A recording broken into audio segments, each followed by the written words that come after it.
नमस्कार. पुढची मेथड आहे अश्युम मीन मेथड किंवा गृहीत मध्य पद्धत असं म्हणतात. आता एखादा तुम्हाला टेबल दिलेला आहे आणि त्याचा मध्य काढा असं सांगितलेलं आहे. आता इथे आपण पहिली स्टेप काय करतो, जर वर्ग दिलेले असतील म्हणजे क्लासिफाईड डेटा दिलेला असेल, क्लासेस असतील, तर पहिली स्टेप आपली काय असते की याने मल्टिप्लाय करता येत नाही एफ ला डायरेक्ट, म्हणून आपल्याला एक्स चा कॉलम लागतो. तो कॉलम आपण कसा घेतो, याचे वर्ग मध्य घेऊन म्हणजे त्या क्लासेसचे मीन घेऊ. तर तो हा कॉलम झाल्यानंतर अजून काही त्याच्यात सिम्प्लिफाय करता येतंय का हे आपण बघणार आहोत. की अशा पद्धतीने डेटा दिला की आपल्याला जेवढे कॉलम लागतात तेवढे आपण टेबल इथे बनवून घेतलंय. एफ आय एक्स आय हे तर लागणार आहे पुढे. फर्स्ट स्टेप काय करतो आपण की याचे वर्ग मध्य घेतो. तर याचं तोंडी येईल, याचा वर्ग मध्य काय येणार, कारण 100 अधिक 200 म्हणजे आलं तर 300 आणि 300/2 म्हणजे आलं तर 150 म्हणजे 150 येणार ह्याचा वर्ग मध्य, ह्याचा 250 येणार, ह्याचा 350 येणार, 450 आणि 550. तर हे त्याचे वर्ग मध्य झाले म्हणजे ज्या क्लासेसचे मीन झाले. आता अर्थातच ह्या एक्स आयला ह्या एफ ने मल्टिप्लाय केलं, एफ आय एक्स आय काढलं, मध्याचा फॉर्म्युला घेतला आणि मध्य लिहिला तरी काही हरकत नाही. ती पद्धतही आहेच, पण ह्याच्यापेक्षा थोडीशी आपल्याला सिम्प्लिफाय करता आली ही मेथड तर बघणार आहोत आपण. म्हणजे काय की आता हे जे वर्ग मध्याचा जो कॉलम दिसतोय, हा एक्स आयचा कॉलम, तो खूप मोठा दिसतोय. मोठा म्हणजे 150, 250, 350 वगैरे असे नंबर्स आहेत. आणि आपल्याला पुढे जाऊन 450 × 6 किंवा 550 × 5 वगैरे असं करून आपल्याला हा कॉलम तयार करायचा आहे. जर इथे खूप मोठे नंबर आले तर आपण असं करू शकतो की थोडासा आपल्याला शिफ्ट करायचं आहे, मध्य थोडासा शिफ्ट करायचा आणि पुन्हा जागेवर आणायचं. म्हणजे काय की हे जे मोठे नंबर आहेत त्यांना थोडंसं आपण इथे लहान करून घेणार आहोत. लहान करायचं म्हणजेच काय की ह्यातला जो नंबर आहे त्याच्यातनं एक कुठला तरी नंबर आपण मायनस करायचा आहे. अशा पद्धतीने मायनस करायचे की हे सगळे नंबर लहान होतील. लहान झाले की त्याला आपण एक्स आय काहीतरी नाव देऊ, समजा डी, कॉलमला नाव दिलं डी आय. तर हा जो कॉलम तयार होईल त्या कॉलमने ह्या कॉलमला मल्टिप्लाय करायचं. मग एफ आय एक्स आय असं न राहता आपण या कॉलमने ह्याला मल्टिप्लाय करायचं. पण ही सगळी प्रोसेस करून मध्य वगैरे काढला की काय होणार आहे की मध्य तो ज्या डेटाचा दिलेला आहे त्या डेटाचा मध्य राहील का मग तो, कारण आपण काय केलं की हे नंबर्स मोठे वाटले म्हणून त्यांना आपण लहान करून घेतले काही मेथड अप्लाय करून, आणि मग हे लहान नंबर्स करून त्याचा आपण मध्य काढला. म्हणजेच काय झाला, तो मध्य शिफ्ट झाला. म्हणजे मध्य आहे पण तो दुसरीकडे झाला. ह्या एक्झॅक्टली डेटाचा तो मध्य होणार नाही. म्हणजे त्याला पुन्हा ह्या डेटाचा मध्य आणण्यासाठी आपल्याला काय करायला लागेल, ही जी प्रोसेस इथे केलेली आहे त्याच्या उलट प्रोसेस आपल्याला करून पुन्हा तो मध्य ह्या डेटासाठी आणावा लागेल. मेथड अगदी सोपी आहे, सिम्प्लिफाय करण्यासाठीच वापरतोय. ही मेथड नाही लक्षात आली, समजा त्यांनी परीक्षेत असं म्हटलं असेल की गृहीत मध्य वापरूनच करा, तर मात्र तुम्हाला कंपल्सरी हीच मेथड अप्लाय करावी लागेल. पण असं जर म्हटलं नसेल तर तुम्ही डायरेक्ट, तुम्हाला जर गुणाकार सोपे वाटत असतील तर डायरेक्ट ह्या कॉलमने ह्या कॉलमला मल्टिप्लाय करा, summation F I X I लिहा, तो नेहमीचा फॉर्म्युला लिहा आणि उत्तर काढा. तुम्ही तसं करू शकता. पण मेथड अप्लाय करा असं म्हटलं तर ह्या मेथडने जावं लागेल. तर ही मेथड काय आहे की हे जे नंबर्स आहेत, हे जे मल्टिप्लिकेशन आहे ते सिम्प्लिफाय करा. म्हणजे हा जर 150 म्हणजे 150 नंबर मी या सगळ्यातून मायनस केला तर अर्थातच लहान नंबर्स होतील आणि त्याने आपल्याला मल्टिप्लिकेशन सोपं पडेल. पण शक्यतो ट्रिक म्हणून असं म्हणा किंवा मेथडच तशी आहे की 150 मायनस करणे किंवा 550 मायनस करणे. एखादा टोकाचा नंबर जर आपण मायनस केला ह्या सगळ्यातून तर 150तून 150 मायनस केला, ठीक आहे, इथे 0 मिळेल म्हणजे तुम्हाला मल्टिप्लिकेशनला सोपं जाईल. इथे पण काहीतरी सोपा नंबर होईल. पण जसं पुढे पुढे जात जाल तर 550 मधून 150 मायनस केलं म्हणजे काय, 300 आलाच ना. 300 हा एवढा मोठा आकडा आलाच आहे, तो मल्टिप्लाय करायला हवाच आहे म्हणजे जाऊन. त्यामुळे काय करायचं की याच्या मध्यावर जो नंबर आहे, आता इथे काय ऑड नंबर्स आहेत ना, 5 नंबर्स आहेत, 1 2 3 4 5, त्यामुळे हा त्याचा बरोबर मध्यावर आहे. तो नंबर ह्या सगळ्या नंबर्समधनं मायनस करायचा म्हणजे हे नंबर छोटे होतील, मध्य काढायचा आणि पुन्हा जो नंबर मायनस केलाय त्याची उलटी प्रोसेस म्हणजे ॲड करायचा, तो नंबर पुन्हा बेरीज करून घ्यायचा. तर आपण ती पद्धत काय आहे ती बघूया. एक्स आयने ह्या एफ आयला डायरेक्ट मल्टिप्लाय न करता एक कॉलम घ्यायचा आहे, त्याच्यातून ह्याच्यातला मधला म्हणजे हा मधल्या पोझिशनला आहे. तर 150 मधून 350 मायनस, चिन्हा सकट लिहायचं सगळं. 350 मायनस केलं की काय होणार आहे, -200 होणार आहे. प्लस नाही, लक्षात ठेवा कशातून काय मायनस करतोय. ह्या सगळ्या नंबर्स मधनं एक नंबर ठरवायचा आणि तो मायनस करायचा. तर हा नंबर आपण मध्यावर आहे त्यामुळे काही मायनस येतील काही प्लस येतील. काही मायनस आणि काही प्लस आल्यामुळे ही शेवटी जी बेरीज करतो ना त्या बेरजेत बरेचसे कॅन्सल वगैरे होतील आणि सोपं येईल, ते कॅल्क्युलेशन सोपं होईल. म्हणून आपण मधला नंबर मायनस करायचा, ते लक्षात ठेवा. तर 150 मधून 350 मायनस केला म्हणजे काय ते 200 झालं, पण -200 झालं. सो हे -200. त्याच्यानंतर 250 मधून म्हणजे या DI मधून एक फिक्स नंबर मायनस केला आहे आपण, तो कोणता, तर XI मधून आपण A हा फिक्स नंबर मायनस करतोय, त्याला A म्हणूया. जो नंबर मायनस केलेला आहे तो पुन्हा जाऊन ऍड करायचा आहे, तो A म्हणजे तुम्ही लिहू शकता की XI, प्रत्येक XI मधून आपण काय मायनस करतोय, तर 350 हा नंबर मायनस करतोय, तेही लिहिलं तरी चालेल. तर हा जो A प्रत्येक ठिकाणातून मायनस केला आहे तो शेवटच्या स्टेजला जाऊन पुन्हा ऍड करावा लागणार आहे. तर 250 मायनस 350 म्हणजे काय येणार आहे, 100 येणार आहे, पण -100 येणार आहे, त्यामुळे हा -100 झाला. आता 350 मायनस 350 म्हणजे किती येणार, ते इज इक्वल टू 0.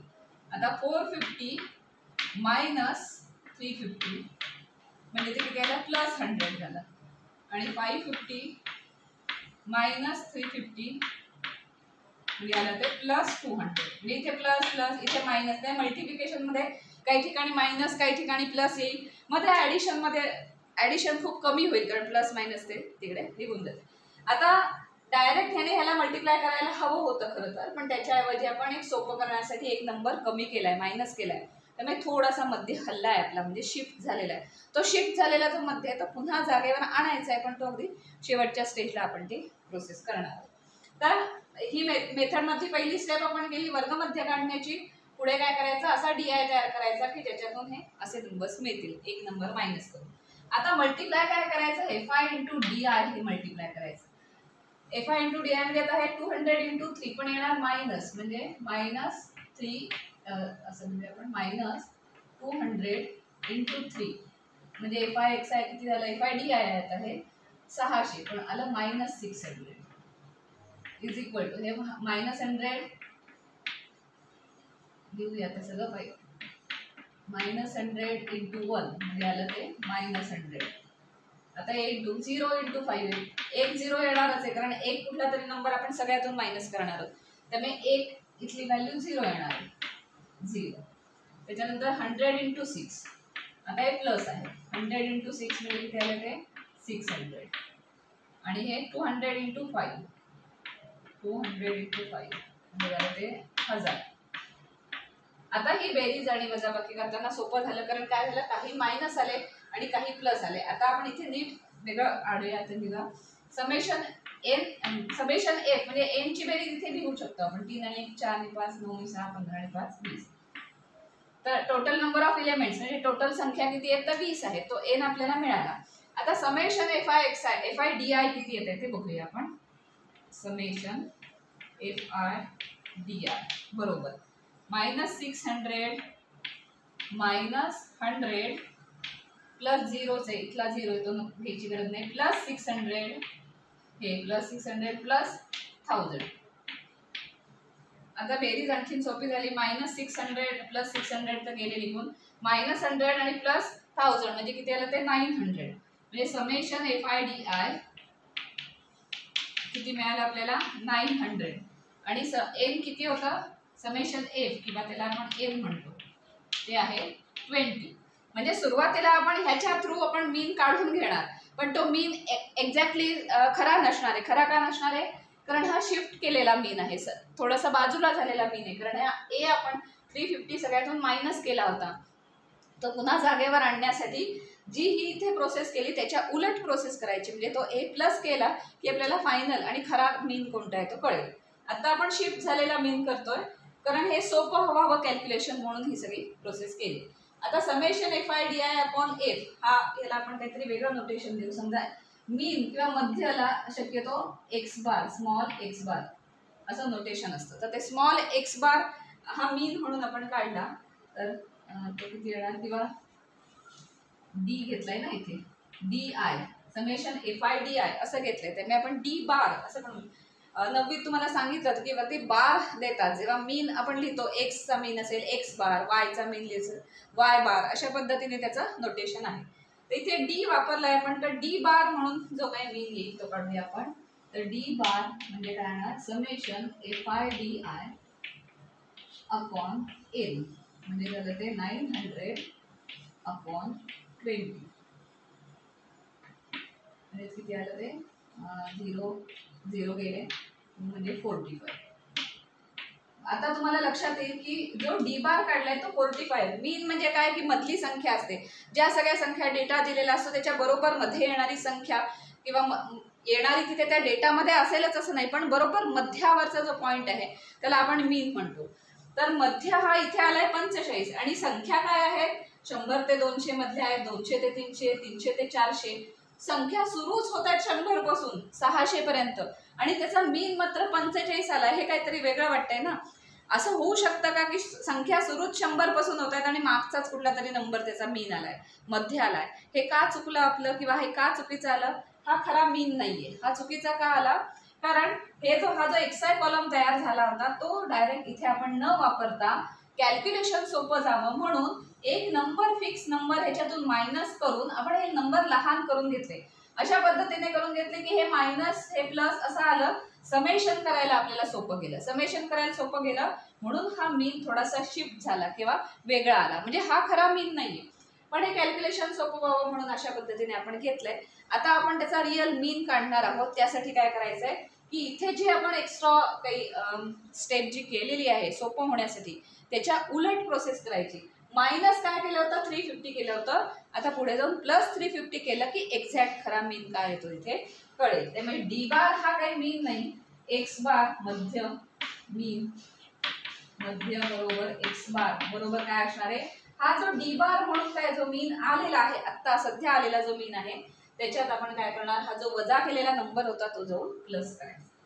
म्हणजे प्लस ए केलं की आपल्याला खरा मीन काय तो मिळेल.